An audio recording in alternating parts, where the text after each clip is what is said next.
훨씬 낫지. 어제보다? 훨씬 낫지. 오늘 프레시안 2025년도 여기가 5분 59, 4분 59초도 후에 끝난다고 나오네.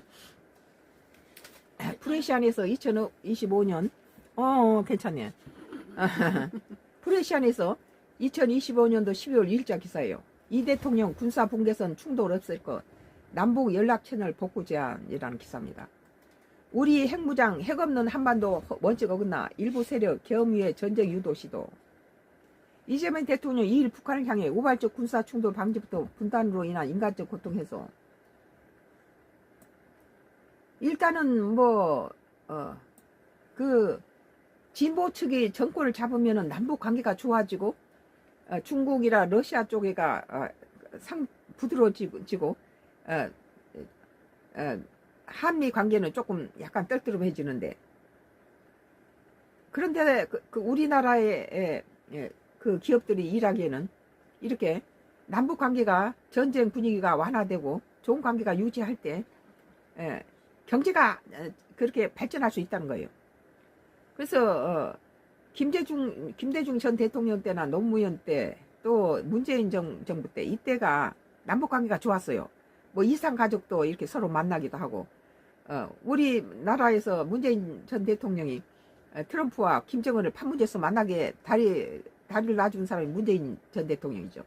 이렇게 남북 관계가 좋은 관계 유지했을 때 이 나라가 전쟁의 위험이 없다는 거예요. 이때는 뭐 주한미군 9배 주둔비나 이런 거 요구하지 않아요.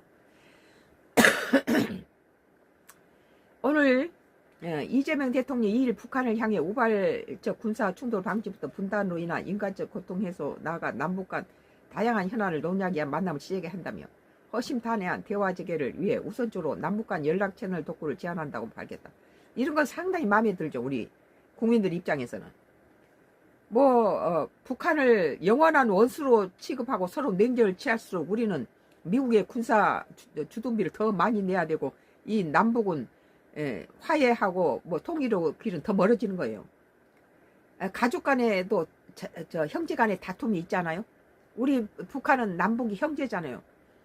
형제 간에 그래도 피는 물보다 더 진하다.